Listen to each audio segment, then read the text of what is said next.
3 days. That's all the time you got in Disneyland to ride all the rides you want to ride, see all the shows you want to see, and dine on all the meals you want to taste. So can you do it? Well, with DFB's perfect 3-day guide, you absolutely can.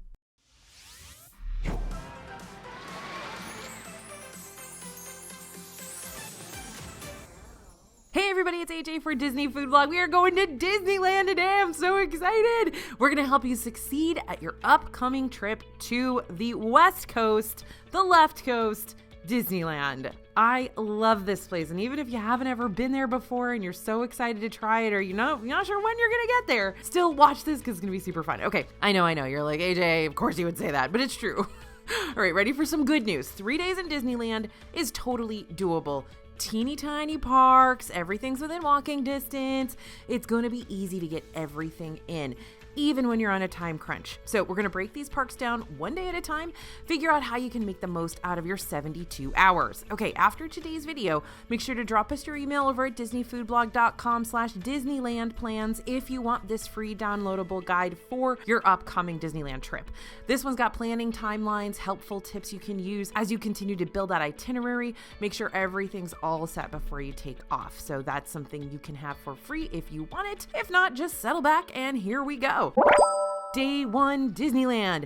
You are entering the gates of Disneyland just like Walt Disney himself did all those years ago, but where should you begin? And how are you going to make sure you don't miss a thing while you are here? Well, of course, we're going to start with the rides. Disneyland has so many rides. So many that you're likely not going to hit up every single one. And this is going to make you go, oh, well, then I should be purchasing Disney Genie Plus right off the bat then, so I can bypass as many of the main queue lines for the rides as I can. And yeah, you can do that, but you usually won't need to. Here's one of the main differences between Disneyland and Disney World. A lot of the rides in Disneyland don't even have lightning lanes available. There's actually pretty few of them that do. So even if you do purchase Disney Genie Plus per person every single day, you still won't get lightning lanes for popular rides like Peter Pan's Flight, Alice in Wonderland, or even Jungle Cruise. So check and see what lightning lanes you'll receive with Genie Plus ahead of time to make sure the extra cost is going to be worth it for you. You can also purchase individual lightning lanes per person per single ride through for popular rides that aren't listed in the standard Genie Plus lineup, and that includes both Mickey and Minnie's Runaway Railway and Rise of the Resistance. So although Genie Plus is an option, we're going to attack the rides today as if you decided to skip out on it this time. Normally, Disneyland opens its gates around 8 a.m., though Disney Resort guests will be able to enter 30 minutes earlier thanks to the early entry perk. So if you're staying on property, plan to start your day early to hit up several of these rides before the park opens for everyone else. And if you're using that early entry benefit, I'd suggest heading over to Mickey and Minnie's Runaway Railway over in the newly remodeled Toontown first, since it's the newest attraction in the park and tends to get pretty packed out during the day. That's also going to let you start at the back of the park and work your way up, which makes sense since everybody else is starting at the front of the park and working their way back, right? So you're probably going to get to a lot of rides that they haven't gotten to yet, especially those rides in Fantasyland, but I'm getting ahead of myself. Even if you don't have early entry, you're probably still going to want to head to Mickey and Minnie's Runaway Railway earlier rather than later to skip out on the afternoon traffic, like when everybody who started at the front gets back there, right? Hyperspace Mountain, Haunted Mansion, Peter Pan's Flight, Pirates of the Caribbean, and Indiana Jones are classic rides that'll also have shorter waits in the morning than they will have by midday. So take advantage of those after your Runaway Railway escapade. Now, another reason to start at Disneyland really early. Disneyland is a locals park, meaning the majority of the people going into Disneyland every day are from the Anaheim area or the SoCal area, and so they're usually going to be at work most of the day and come in the evening. I have anecdotally, I don't have the data for this, but I have anecdotally seen the parks much, much less busy up until about 5 p.m. and then loads of people start streaming in. So that's another reason to really get to the parks early. Start with those more popular rides first thing, because even if you're there on a weekday, which I greatly recommend, you're still gonna see a lot more crowding in the late afternoon and evening. Now, by 11 a.m. to noon, you're gonna find a sweet spot where guests are taking a break for lunch. That can be a great time to ride rides like Alice in Wonderland, Chippendale's Gadget Coaster, Jungle Cruise, Matterhorn bobsleds, and Casey Jr. Circus Train.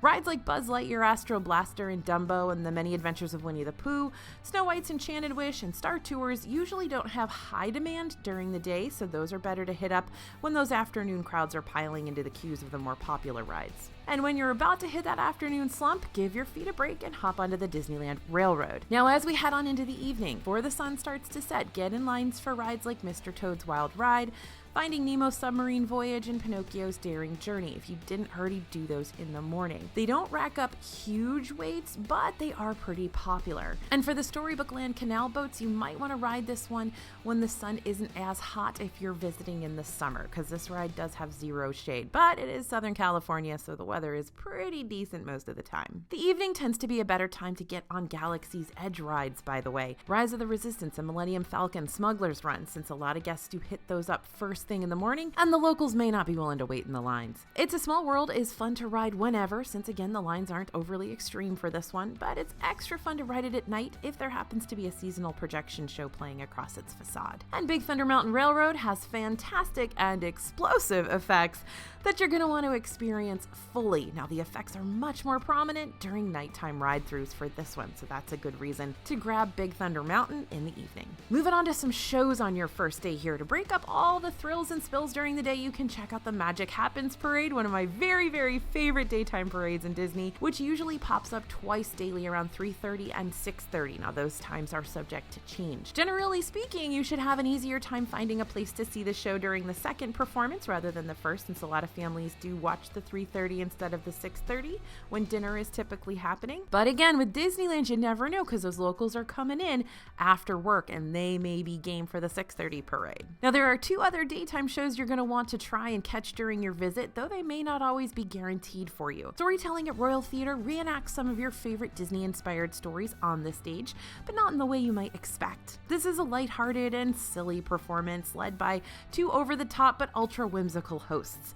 And then you've got Tale of the Lion King, a stage show that tells the story of this popular animated Disney classic through song and movement and design work, all of which reflects the African inspirations surrounding this tale. Now, here's the catch. Tale of the Lion King, A, is nothing like the Tale of the Lion King in Disney World, so don't expect to see the same sort of show, and it does not play daily. It'll be offered on Mondays, Thursdays, Fridays, Saturdays, and Sundays, but not always Tuesdays and Wednesdays.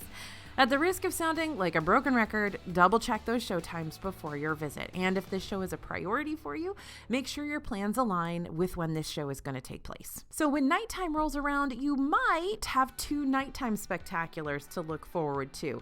I say might because these are not guaranteed everyday shows like they are in Disney World. So be aware of that. I think those of us who have a lot of experience with Disney World just think those fireworks going to happen every day. Nope, not in Disneyland.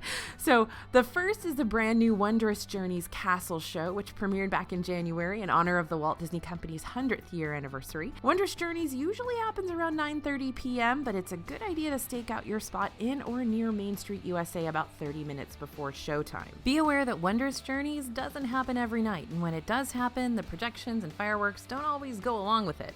Recently, Wondrous Journeys with projections has been taking place on Tuesdays and Wednesdays, while Wondrous Journeys with fireworks has been happening on Fridays, Saturdays, and Sundays. Meanwhile, some Mondays and Thursdays during slower times of the year haven't been playing the show at all, but these days are always subject to change, so keep an eye on the Disneyland event calendar for sure.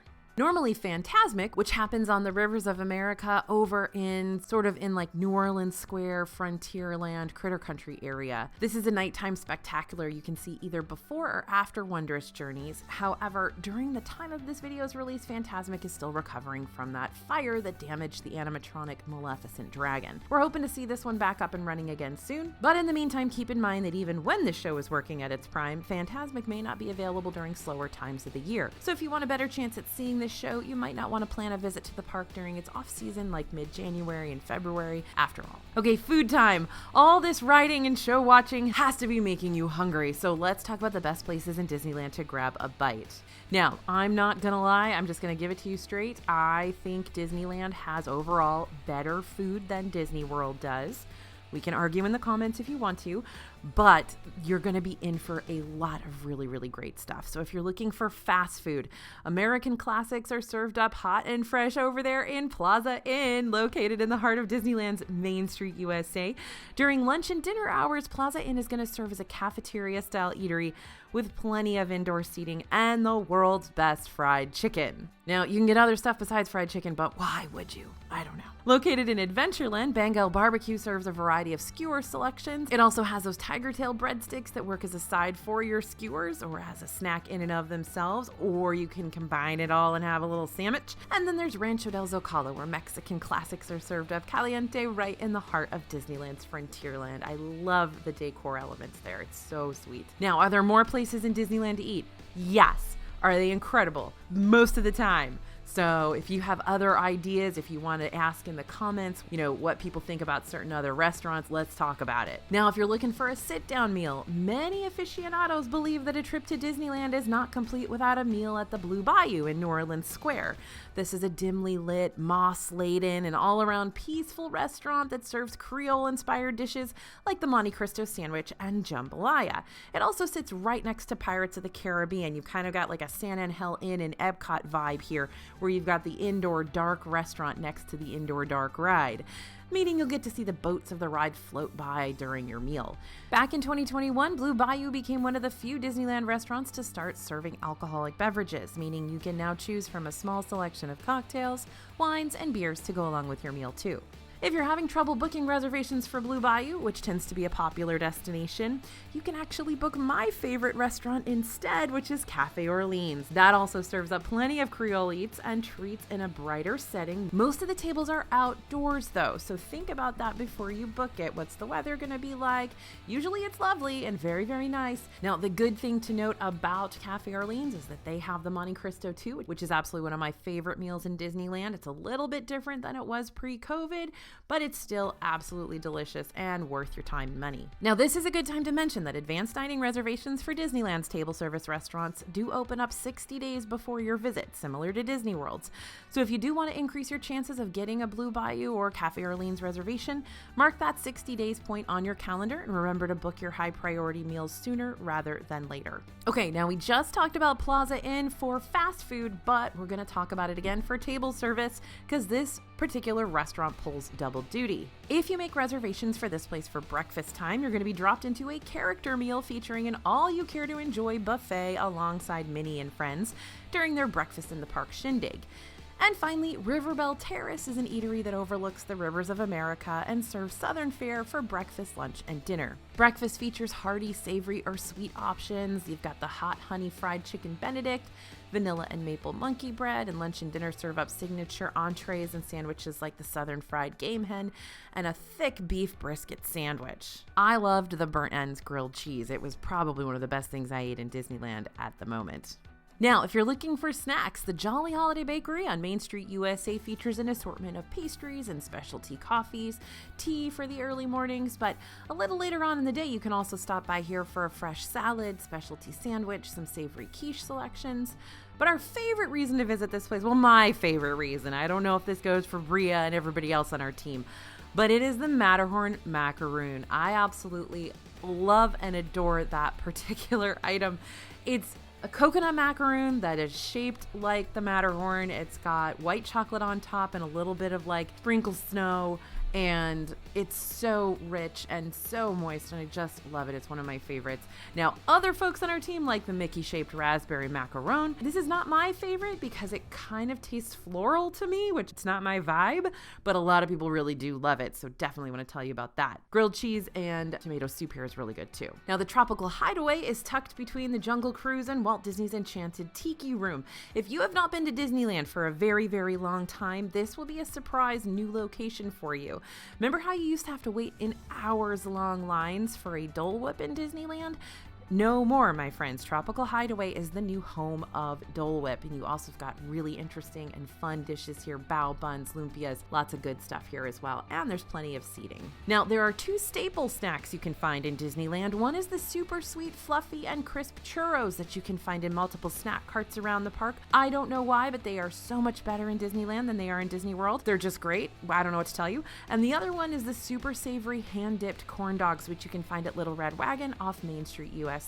Always a classic, always delicious. And yes, you can get them in California Adventure over at Corn Dog Castle too, but Little Red Wagon, the original.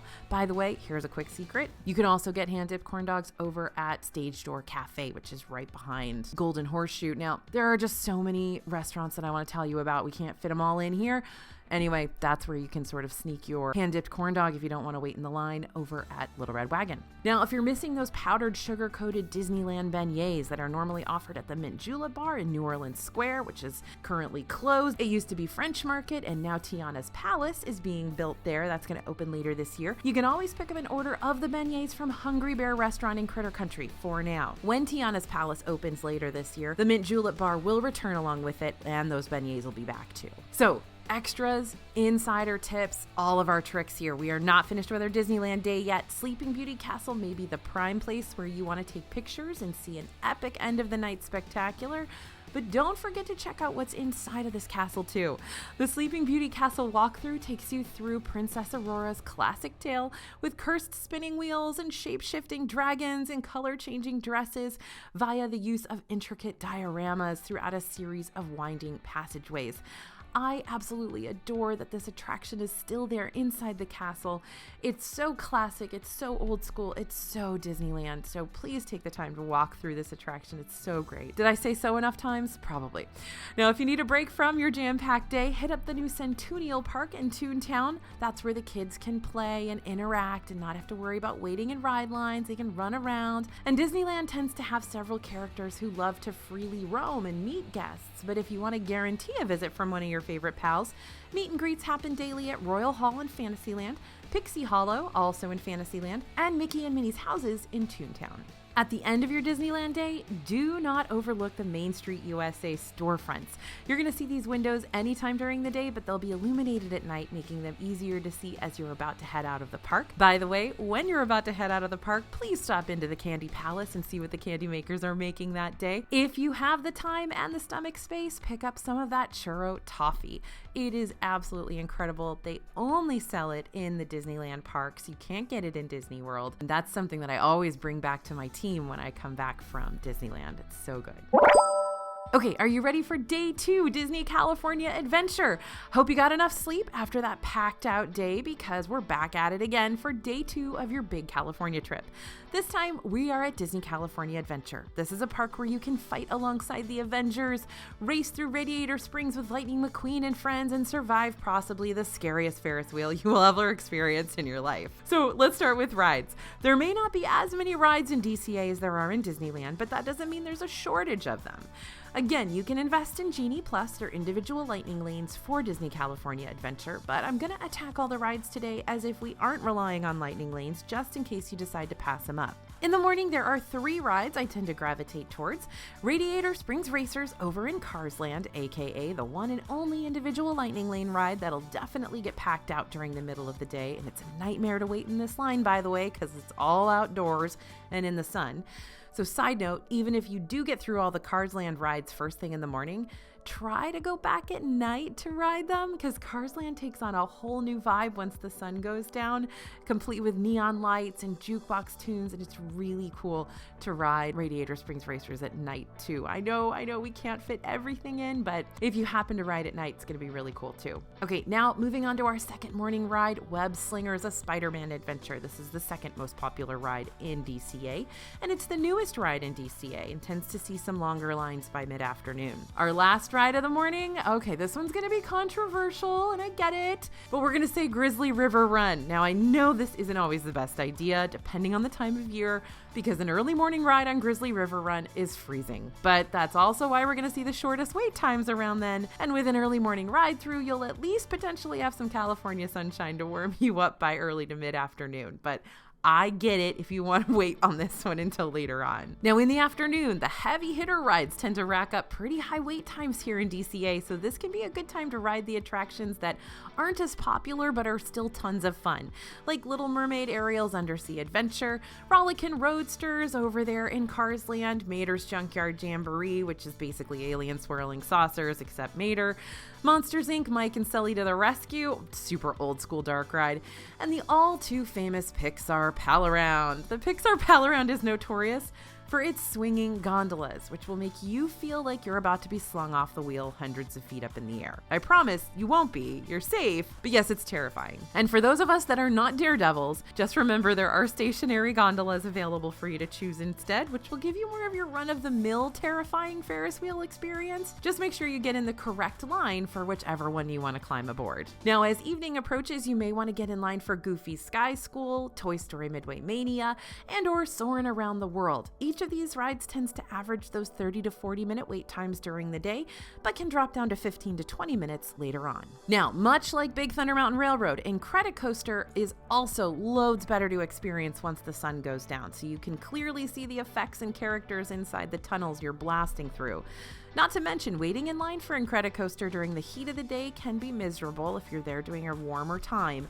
So if you can avoid that draining level of heat that'll make you feel like a melting popsicle, then avoid it. And the ambiance for Guardians of the Galaxy Mission Breakout is so much better at night too. There's just something about seeing the park all lit up briefly before being dropped down faster than the speed of gravity that's terrifying and exhilarating and just feels right. Now, depending on your group, there may be some rides you want to skip out on at DCA just because they're not that different from the regular fair rides you're going to find back at your local fair or amusement park. I will post them on the screen now. However, if you're traveling with younger kids or you're just looking for a way to pass the time between lightning lanes, these rides can still be a really good time. Just don't wait over 15 minutes for any particular one of them, because they're not worth a chunk out of your day. Now, let's talk shows in DCA. Calling all Disney guests who will be in DCA on June 30th and beyond, a real-life, all-new, short one-act musical theater production of Rogers the Musical is going to be performed at the Hyperion Theater in Disney California Adventure, starting on June 30th. The show features singers and dancers that tell the story of Steve Rogers from his start during World War II to becoming Captain America, and Nick Fury sings, so you'll want to see the show for that moment alone. And now for the grand finale of the night. Back in January, DCA premiered its new Dancing Waters show, World of Color 1, which, much like Wondrous Journeys in Disneyland Park, celebrates the Walt Disney Company's Big 100. World of Color 1 takes place in front of Pixar Pier and rotates between having 1 or 2 performances each night. If you're not relying on a virtual queue, dining package, or dessert party to guarantee a place to see this show, make sure you arrive at Paradise Bay, aka the section in front of Pixar Pier across from the water, about 30 minutes before the performance for those first come, first served viewing locations. But I will say this, you can hear and mostly see the show from just about anywhere around there, so I wouldn't say stress out too much about it. Now, food. When it comes to dining around Disney California Adventure, you've got some unique options to choose from. If you're looking for fast food, Flo's V8 Cafe is the main eatery in Cars Land with a menu inspired by all the mom and pop diners along Route 66. Expect comfort food, shakes, and a museum of artifacts from the legendary race car driver Doc Hudson. Now, Smoke Jumper's Grill over in Grizzly Peak, that features pilot classics like burgers and chicken sandwiches, and some substantial extra supplies like chili, onion rings, and loaded fries. But I also love this place because there's just so much seating here, so you don't have to stress about finding a table, even on the park's busier days. Now, Pym Test Kitchen is one of DCA's newer dining locations featured over in Avengers Campus.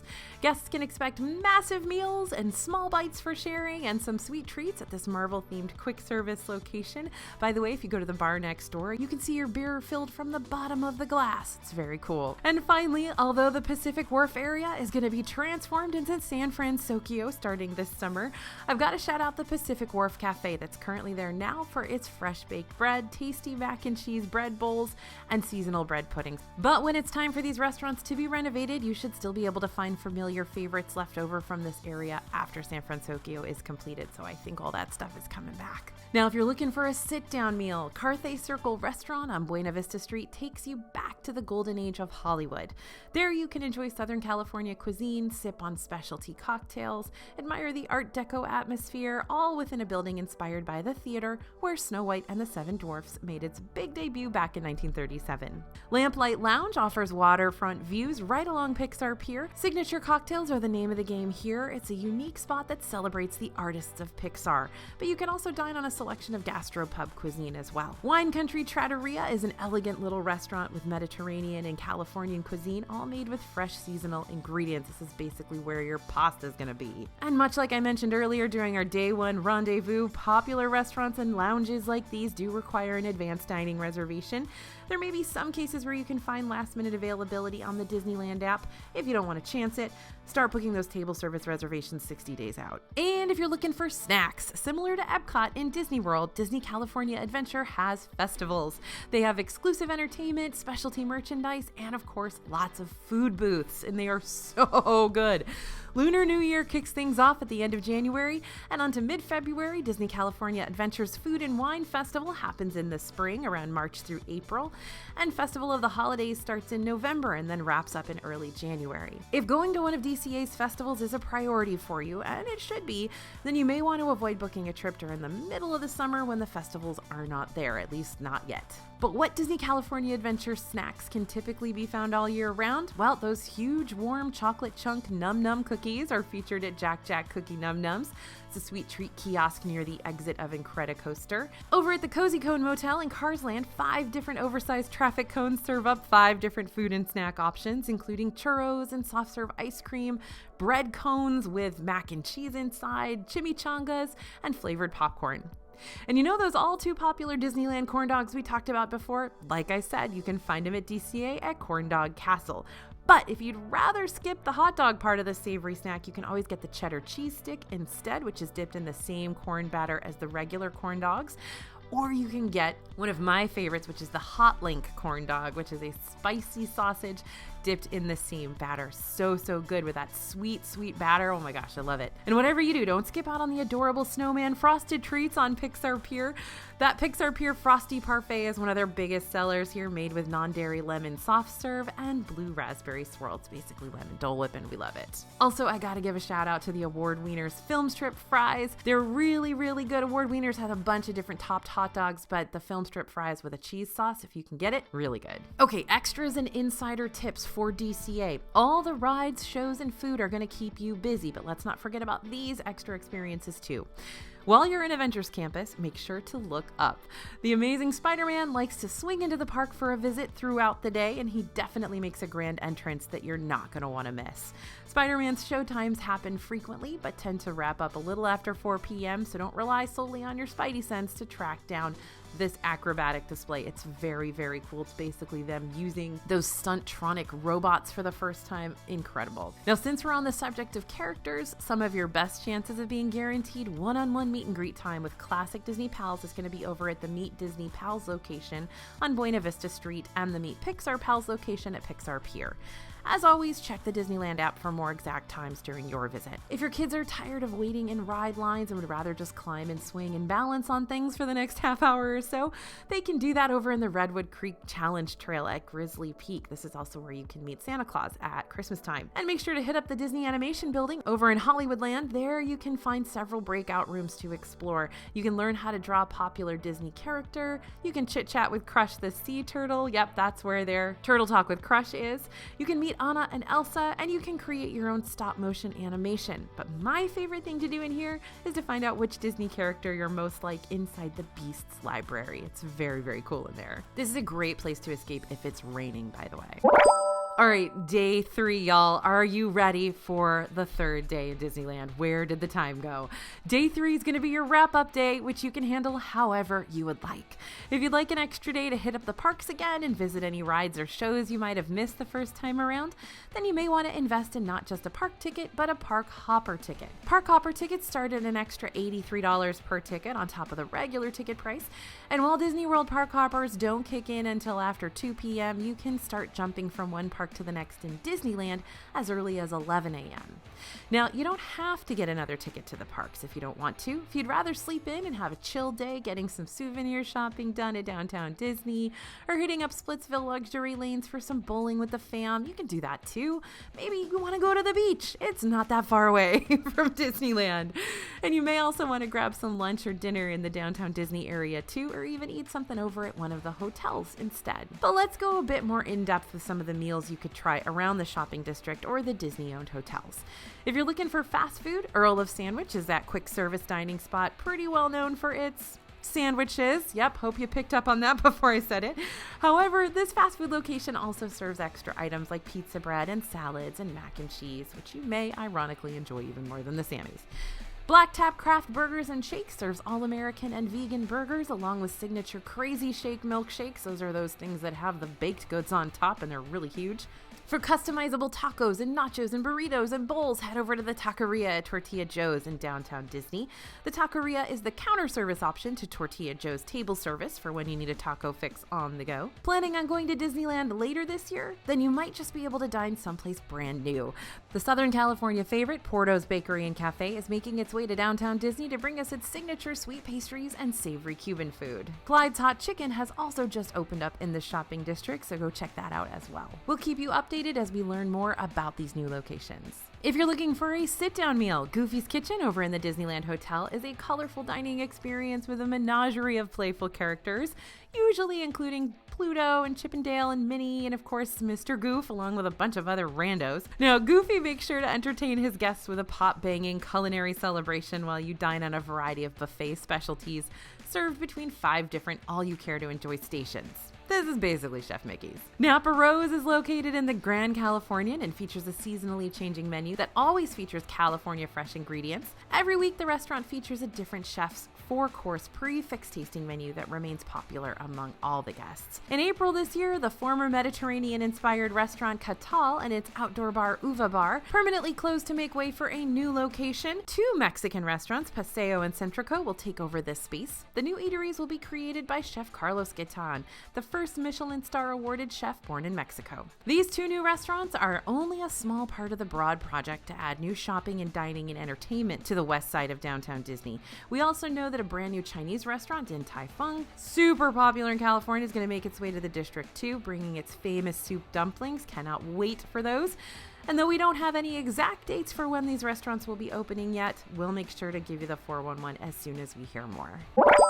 So 3 days in Disneyland officially in the bag, though an absolutely 110% perfect Disneyland vacation might be impossible. Hopefully this 3-day walkthrough of all the rides and shows and restaurants and extra bits of info is going to help you narrow down what options you do want to zero in on to make this trip as perfect as possible. If you're ready to get serious about planning your Disneyland trip, which I hope you are, let's go. But you'd like some extra guidance as you continue to flesh things out, make sure to drop us your email at disneyfoodblog.com/DisneylandPlans for a downloadable itinerary you can use on your phone or that you can print out and scribble on, whichever you prefer. Thanks for listening, everyone, and thanks for watching. As always, this is AJ for Disney Food Blog, and we'll see you real soon.